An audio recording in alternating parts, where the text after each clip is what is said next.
Bismillahirrahmanirrahim. Assalamualaikum warahmatullahi wabarakatuh. Waalaikumsalam warahmatullahi wabarakatuh. Baik, selamat pagi Bapak Ibu. Sehat? Alhamdulillah, luar biasa. Kalau saya bilang selamat pagi, nanti saya minta jawabannya pagi, pagi, pagi 3 kali. Selamat pagi. Pagi. Ya Bapak Ibu, luar biasa.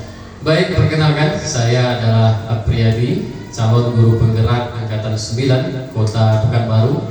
Dan selama pendidikan penggerak saya ini, saya dibimbing oleh 2 orang hebat. Yang pertama tentu saja Ibu Novita Fauzi, dan dia adalah pengajar praktik. Lalu ibu fasilitator saya yaitu Ibu Yeni Andriani. Kali ini saya ingin menyampaikan berbagi praktik baik kepada Bapak Ibu tentang penerapan budaya positif di sekolah. Bapak Ibu, saya lebih kurang sudah mengikuti pelatihan guru penggerak sekitar lebih kurang 2 bulan Bapak Ibu.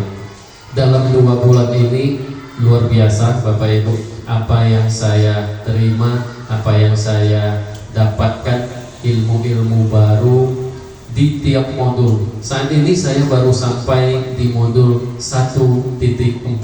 Semua modul ada 3 Bapak Ibu, modul 1, modul 2, modul 3. Kemudian di modul satunya ada 4 submodul. Saya baru sampai di modul 1.4. Tapi Bapak Ibu, ilmu-ilmu yang dibagi di CGP ini menurut saya ini adalah luar biasa. Ini makanya saya ingin berbagi kepada Bapak Ibu apa yang sudah dipelajari oleh CGP tersebut. Kita melihat kok CGP-nya sibuk, super sibuk. Saya jawab, memang sibuk Bapak Ibu. Tidak sepertinya, memang sibuk luar biasa. Mohon maaf, tugasnya kalau saya bilang tak berhenti tugasnya. Selesai ini disambut lagi dengan ini. Tapi sebagaimana yang pesan dari Pak Kepsek, semua ada plus minusnya. Segala sesuatunya, walaupun beliau tidak paksa, tidak mengharuskan ini, tapi ingat, sebenarnya dari dalam hati beliau kita semua ingin maju. Maju kita gurunya, maju sekolah, beliau tentu saja menjadi kebanggaan untuknya. Bapak Ibu, penerapan budaya positif di sekolah. Kita lanjut. Bapak Ibu, murid yang merdeka sesuai dengan pelaksanaan kurikulum merdeka saat ini, yang pertama yaitu nilai dan peran guru penggerak. Kemudian visi guru penggerak, budaya positif, filosofi Ki Hajar Dewantara. Inilah modul-modul yang dipelajari di 1.1 sampai 1.4 Bapak Ibu. Dan ini lebih kurang akan menghabiskan waktu sekitar 2 bulan lebih kurang. Bapak Ibu semuanya,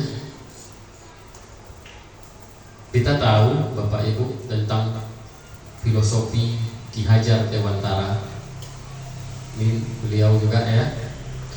Kemudian Bapak Pendidikan Nasional ini telah mencetuskan beberapa ide briliannya, dan ini yang akan kita terapkan dalam pendidikan yang ada di Indonesia ini. Ingat Bapak Ibu, ada istilahnya kodrat zaman dan kodrat alam. Kita dalam memberikan pembelajaran kepada peserta didik, anak-anak didik kita harus menyesuaikan dengan kodrat zaman dan kodrat alam. Tentu tidak sama bagaimana zaman kita dulu bersekolah, bagaimana kodrat alam yang ada pada saat kita dulu bersekolah dengan zaman saat ini. Kita tahu saat ini semua serba canggih, IT. Bagaimana kita bisa menuntut anak-anak untuk itu? Sementara kita tidak mau untuk berbuat dan tidak mau mengasah diri untuk itu, maka itu percuma saja. Lalu Bapak Ibu, di sini juga disampaikan tujuan pendidikan: merdeka lahir, merdeka batin. Lalu apa yang berubah? Tentu saja rasa, karsa, dan raga. Prinsip perubahannya nanti kontinuitas, konvergensi, dan konsentris. Nilai guru penggerak yang saya pelajari dalam CGP ini yang pertama tentu saja menuntun kita untuk bisa menjadi seorang yang mau berkolaborasi. Jadi tidak bisa kita sendiri-sendiri seperti yang saya lakukan saat ini. Saya minta dukungan dari kepala sekolah, minta bantuan dari Bapak Ibu guru hebat supaya semua kegiatan ini bisa berjalan dengan lancar. Namun kita juga harus mandiri. Di samping kita harus berkolaborasi, ya, berkomunikasi, kita sebagai guru penggerak harus mandiri. Tentu saja tidak bisa kita berpikir nanti kita bisa minta tolong si A, si B untuk membuat tugas-tugas kita. Tidak bisa seperti itu. Rupanya ketika kita sudah menjalani, di awal kita merasa susah, tugas ini rupanya semua itu memang bisa diselesaikan dengan sendiri-sendirinya.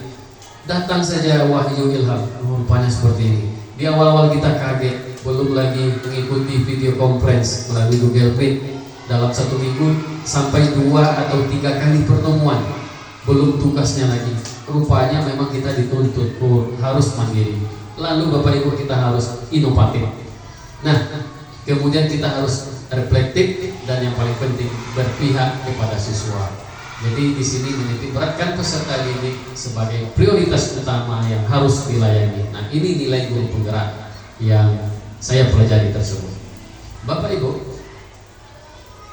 di sini saya coba untuk mendesain bagaimana kekuatan nilai guru penggerak saya sendiri. Di sini Bapak Ibu dapat melihat, bukan berarti saya di sini untuk memberikan atau menonjolkan kelebihan, bukan seperti itu. Saya coba menggali seperti apa mandiri tersebut. Saya gambarkan di sini. Saya mencoba untuk menjadi narasumber dalam beberapa kegiatan. Ini misalnya. Kemudian ada di sini juga kolaboratif, Bapak Ibu. Di sini saya sebagai guru kelas berkolaborasi dengan guru kelas 5 yang lainnya untuk merancang beberapa proyek pemanfaatan sampah, ya.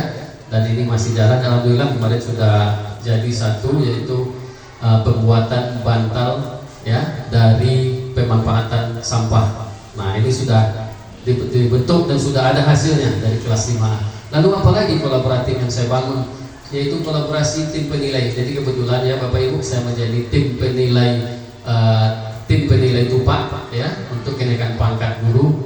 Lalu Bapak Ibu, inovatif, memang kita dituntut untuk bisa inovatif. Nah, ini berbagai macam aplikasi harus mampu kita gunakan. Apakah itu namanya MPI, multimedia, pembelajaran interaktif. Salah satu aplikasi yang sangat kita gunakan, yang sangat terkenal, yaitu Canva. Jadi dengan Canva ini tidak hanya bisa, ini presentasi yang saya buat ini semua di Canva. Membuat MPI juga bisa di Canva. Lalu ada aplikasi lain lagi seperti ClassPoint, Bapak Ibu, Kahoot. Nah, ini adalah semuanya adalah untuk inovatif. Bagaimana kita berinovasi sebagai guru, lalu bagaimana kita bisa reflektif. Kita membuat kesepakatan belajar bersama dengan membuat forum komunikasi yang baik antara guru dan orang tua. Kita ada grup WA kelas. Nah, kita di sana berkomunikasi dengan Bapak Ibu wali murid supaya kita mendapatkan bagaimana tentang pembelajaran yang kita laksanakan. Lalu ujungnya yaitu berpihak pada murid, menjadi guru yang selalu ingin tahu tentang apa yang dilalui oleh siswa. Jadi kita juga melakukan pembelajaran yang berpusat kepada siswa dengan karakter siswa serta menyenangkan. Dan ada beberapa model yang telah saya lakukan juga di dalam kelas, yaitunya salah satu tentang model pembelajaran project based learning, ada juga model problem solving dan lain sebagainya. Nah, model-model ini harus kita gunakan di dalam kelas kita supaya menghadirkan pembelajaran yang berpihak kepada murid. Kita lanjut Bapak Ibu. Peran guru penggerak ini adalah peran daripada guru penggerak. Yang pertama, menjadi pemimpin pembelajaran, menjadi coach bagi guru lain, dan mendorong kolaborasi, mewujudkan kepemimpinan murid, dan menggerakkan komunitas praktisi. Nah, ini yang akan kita laksanakan, dan saya juga akan berusaha untuk menjadi penggerak di dalam komunitas praktisi tersebut. Baik Bapak Ibu, visi guru penggerak, ya, menuntut segala kekuatan kodrat yang ada pada anak agar mereka dapat mencapai keselamatan dan kebahagiaan yang setinggi-tingginya, baik sebagai manusia maupun anggota masyarakat, demi terciptanya student well-being. Kita tahu profil pelajar Pancasila di dalam pelaksanaan implementasi kurikulum Merdeka. Kita meminta kepada murid kita harus mandiri, beriman dan bertakwa, berkebinekaan global, bergotong royong, kreatif, dan bernalar kritis. Disiplin positif. Nah, di sini Bapak Ibu, ketika mengikuti pendidikan guru penggerak, saya mempelajari tentang teori kontrol, yaitu oleh Dr. William Glasser. Di sini kita bisa melihat di depan, rupanya Bapak Ibu, kita harus bisa melaksanakan peran dan posisi kontrol kita sebagai seorang guru. Di sini ada sebuah kegiatan Bapak Ibu. Saya minta Bapak Ibu untuk bisa mengikuti apa yang saya sampaikan. Ada A dan B, Anda dan teman Anda. Sobeklah secari kertas kecil, ya. Tuliskan benda atau sesuatu yang sangat berharga di kertas kecil tersebut. Letakkan di salah satu tangan kita, boleh tangan kiri atau tangan kanan. Lalu kita genggam sesuatu yang kita tuliskan tadi dengan segala daya upaya kekuatan kita. Kita genggam sekuat-kuatnya. Lalu teman kita yang B, dia akan mencoba dengan sekuat tenaga pula dengan berbagai cara untuk meminta kita memberikan benda yang kita genggam tersebut, yang kita kepal di tangan, telapak tangan kita itu. Bisa saja B membujuk kita, mengancam, menghardik, merayu, bahkan menyuap. Apa saja akan dilakukannya agar membuka kepala tangan kita tadi. Apa yang terjadi Bapak Ibu kira-kira? Apakah Bapak Ibu mau membukanya? Padahal di dalam ini adalah sesuatu yang sangat penting bagi kita. Apakah kita akan buka? Atau kita akan bertahan? Mungkin bisa diberikan komentar mungkin. Bisa mungkin menyampaikan Pak. Baik, terima kasih Pak Apri. Menurut saya kita akan tetap menggenggam barang yang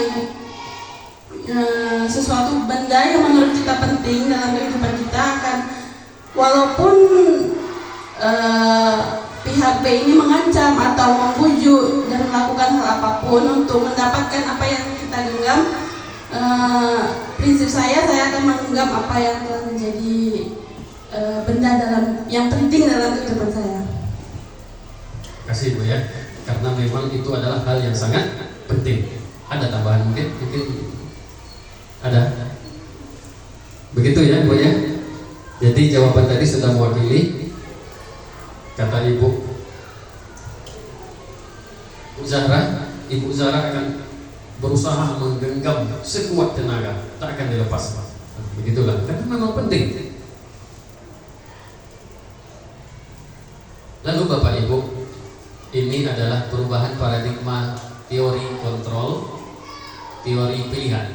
Yang pertama, ilusi guru mengontrol murid. Ilusi bahwa kritik dan membuat orang merasa bersalah dapat menguatkan karakter. Yang ketiga, ilusi bahwa semua penguatan positif, efektif, dan bermanfaat. Yang keempat, ilusi bahwa orang dewasa memiliki hak untuk memaksa. Bapak Ibu, di sini perubahan paradigma stimulus respon. Siapa sesungguhnya yang memiliki kontrol? Stimulus respon. Kita mencoba mengubah orang agar berpandangan sama dengan kita.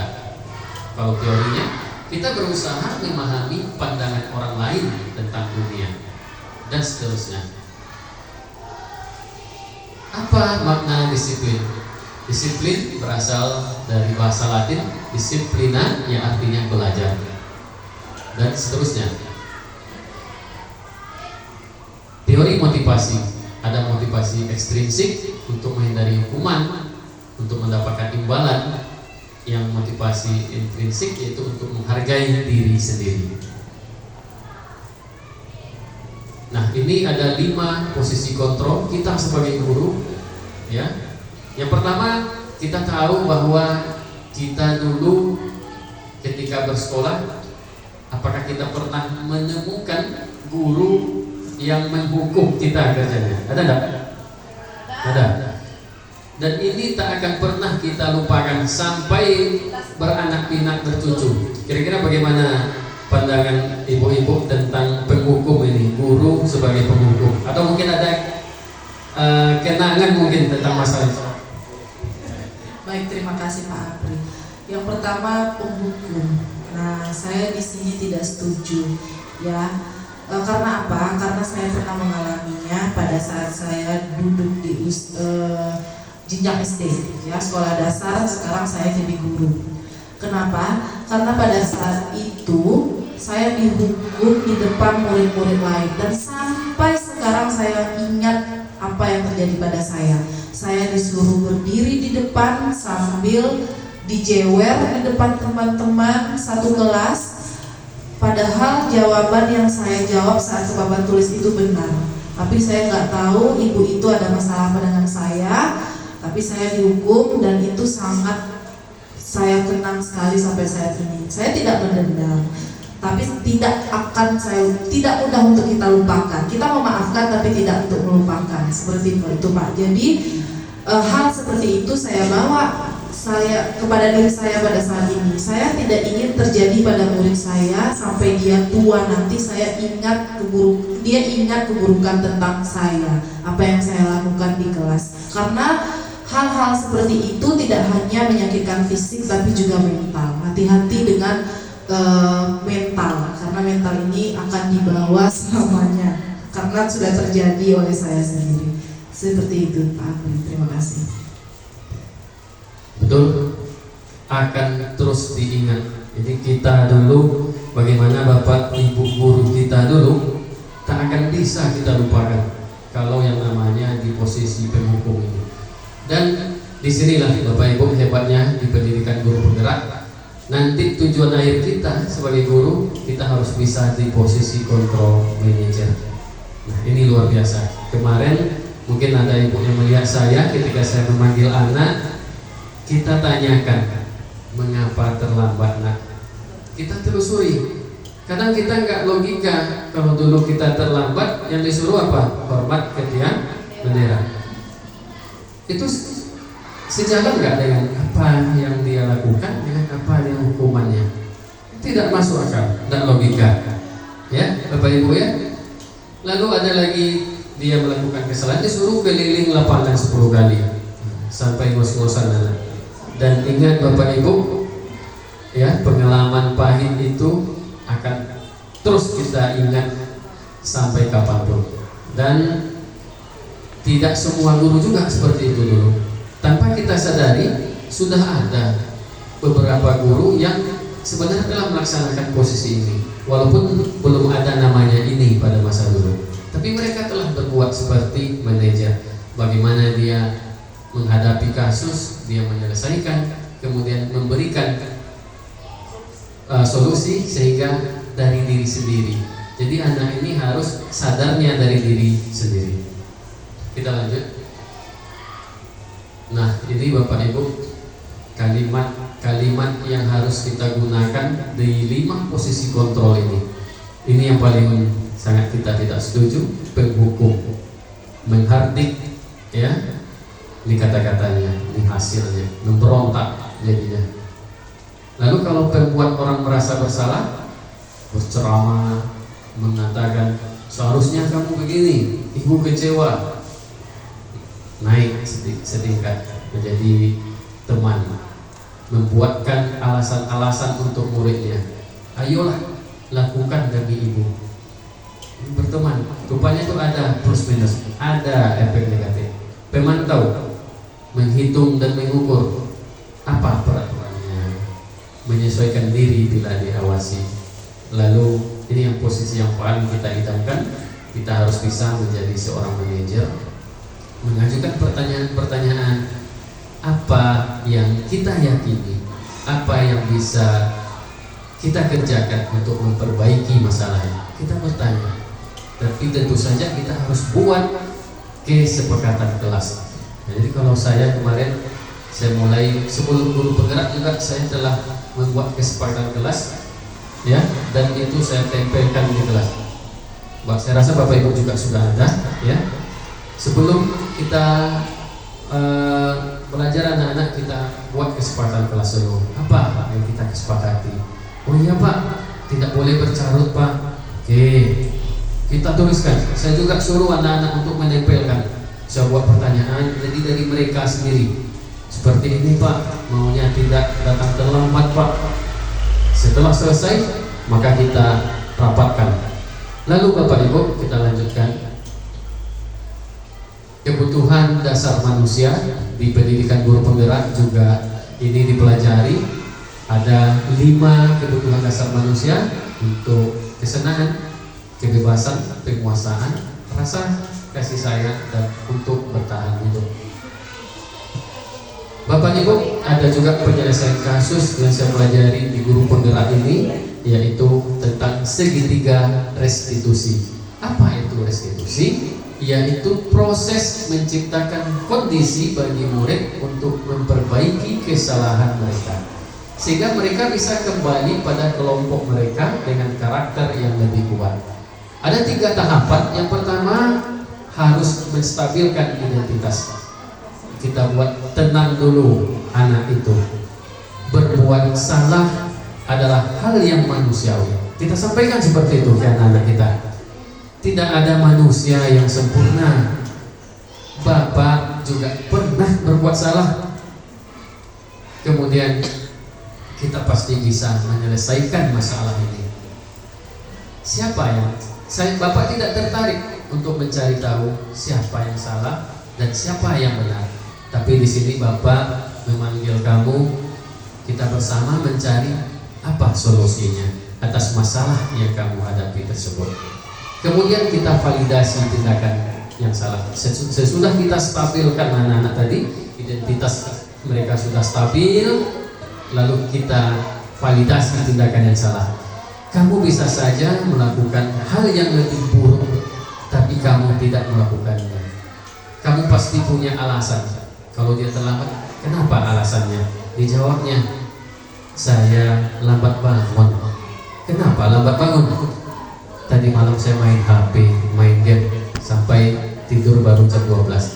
Nah, seperti itu. Maukah kamu belajar dengan cara lain untuk mendapatkan apa yang kamu butuhkan tanpa harus memukul? Ini kasus yang memukul misalnya.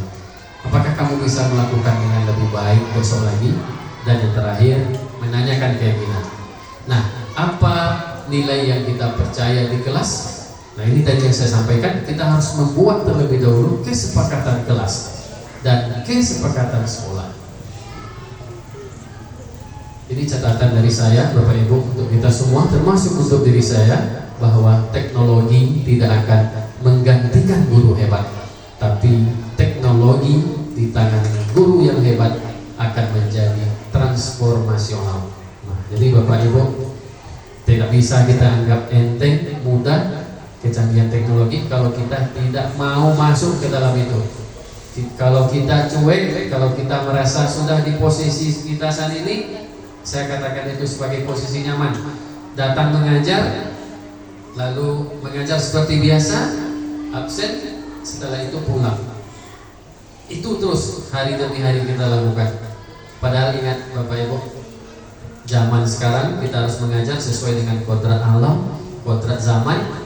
Kecanggihan zaman yang saat ini dituntut kita sebagai guru harus menguasai IT.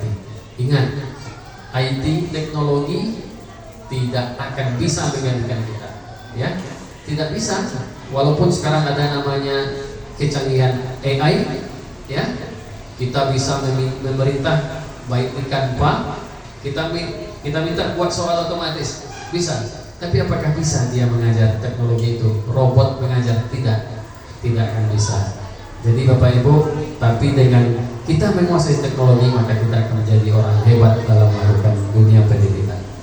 Terima kasih. Saya tutup dengan wabillahi taufiq wal hidayah. Salam dan bahagia Bapak Guru hebat. Assalamualaikum warahmatullahi wabarakatuh. Terima kasih Bapak Ibu. Stop. Mana tidur